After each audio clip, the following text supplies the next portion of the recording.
Nova Trophy, an official distributor of Kobe Sportswear. Here to help you with all of your jersey needs. Known for our trophies, but rising in the sports apparel world. Stop by Nova Trophy to get your team dressed in Kobe's best.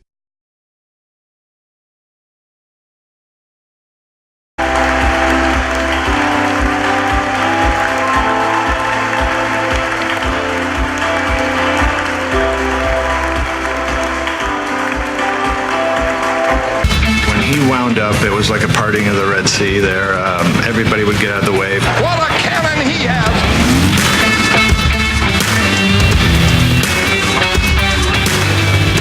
Al MacInnis has won the Conn Smythe Trophy. Well deserved. Attaboy, Al.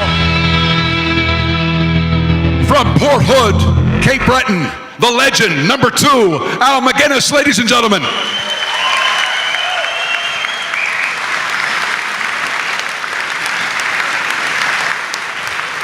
As Al makes his way here, I got to tell you, back when we were announcing these last year, I sent Al an email down in St. Louis and I said, could I have a chat to you because I want to know everything about your career because I got to talk about you on CBC tomorrow and in the Chronicle Herald.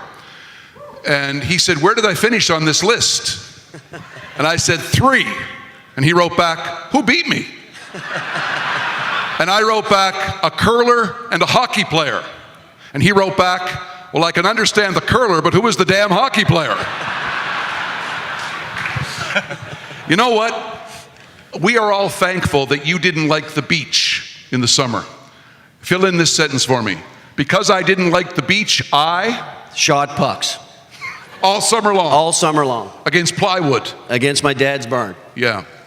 No shot doctor, no shot coach? God, no.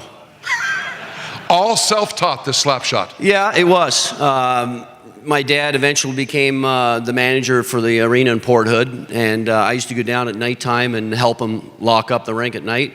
I'd walk around, collect all the pucks, and that's how I used to gather them for the summer. So at the end of the hockey season, I'd probably have, a couple hundred pucks, take them home with me, and I used to do it just to pass time. I think like every Canadian boy, you dream of playing in the National Hockey League, but this was just doing it for pastime, and eventually as time moved on, that shot gave me a chance to play in the National Hockey League. You credit a lot to a coach who is here tonight by the name of Donnie McIsaac, who at one point in your career said, Al, we got to switch you up a bit, right? Yeah, he did. And it even bothered me more just the other day looking at the team picture, because we didn't even have a full team. But the story goes, I was a right winger, started the season, and about halfway through the season, Donnie McIsaac, who's here tonight, came to me after practice and said, Al, he goes, I got a little suggestion for you. And I said, well, what's that, coach? He goes, well, I love the way you shoot the puck. You see the ice, you pass well, you got some pretty good hockey sense. But boy, your skating is very poor. I'm like, and the reason it bothered me, because I looked at the team picture the other day, and I think we only had 9 forwards. So how bad was it?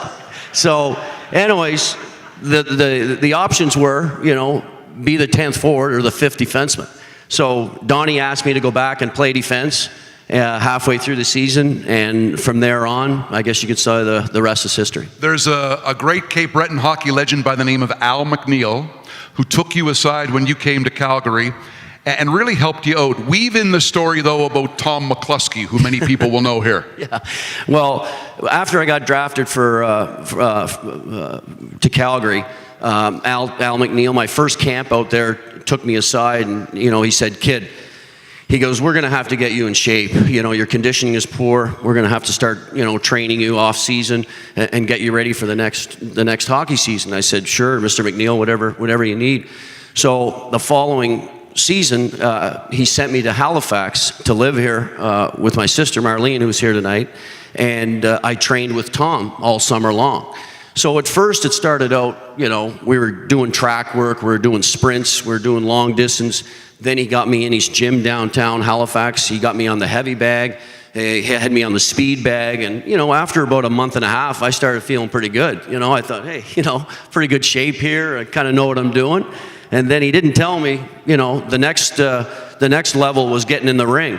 Well, that didn't go so well. So I got my ass kicked for about 3 weeks in a row.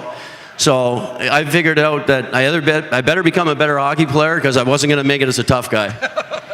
Well, we're all good for that.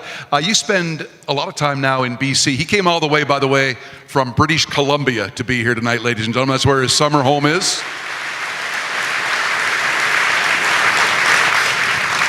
It all really, the legend really began, and it's on YouTube. You come across center ice, and there's this poor goalie for St. Louis, coincidentally, named Mike Liut. And you wind up from center, and you knock his mask off from center, and he kind of falls back. And after the game, he said, you got to start thinking about another profession when this guy winds up to slap one at you. That's kind of where it began, wasn't it? Exactly. And, that highlight, not that there was many highlights, on ESPN and in hockey in general back then, but that one seemed to find its way around. You didn't have social media, didn't have YouTube, but that was on, Sports Center and ESPN and what have you, and that was kind of the kickstart of knowing how hard I could shoot a puck. One last one for you. You right now, as we sit here tonight, you are the leading point scorer in the history of the NHL for a player born in Nova Scotia. How long do you think that's going to last? Well, not very long, to be honest with you, but watching Nathan MacKinnon this year, I thought, no, hang on. Let me finish. After watching Nathan MacKinnon this past year, I thought I was going to slide to number 4 before this event took place. But look, he's smiling there. He's smiling. One last question. It's the one for the kids we've been asking everybody. Yeah. What do they learn from your story? Well, for most of us up here, we can echo what everybody says, and you have to have belief in yourself. Sometimes the sports world can be very critical. There's some doubters. You have to believe in yourself. But my message to young guys, and this is my message to a lot of our prospects to go back to playing college hockey and junior hockey, is surround yourself with good people. Surround yourself with professionals. We all know they have talent. I think they all realize now how much work has to be put in to get to the next level. But surround yourself with good people. And when I moved away from home, I feel it was like a path that was given to me. And I got very lucky. When I left Nova Scotia and I went to Regina to play as a 16-year-old, my roommate that year was Barry Trotz. And we've been friends ever since. You couldn't have met a nicer man, gentleman, father, husband than that guy, and I was very thrilled that he was able to win a Stanley Cup this year. I go to Kitchener, absolutely. I go to Kitchener, and my roommates were Mike Eagles and Wendell Young, from Halifax here. Great people, same goals, surrounding myself. I go to Calgary. We have our leadership group, Lanny McDonald, Doug Risebrow, Jim Poplinski. You watch these guys, how they go day to day, how they treat, become a pro on and off the ice. Al McNeil, who took me under his arm. So my advice, to the young guys out here is, whether you're an individual sport training with other athletes or you're in a team sport, it's easy to get dragged down the wrong road. And surround yourself with good people, professional people that want to achieve the same goal as yourself. One of the great defensemen in NHL history, ladies and gentlemen. A great friend of Nova Scotia from Port Hood, Al MacInnis, number 3 on our list.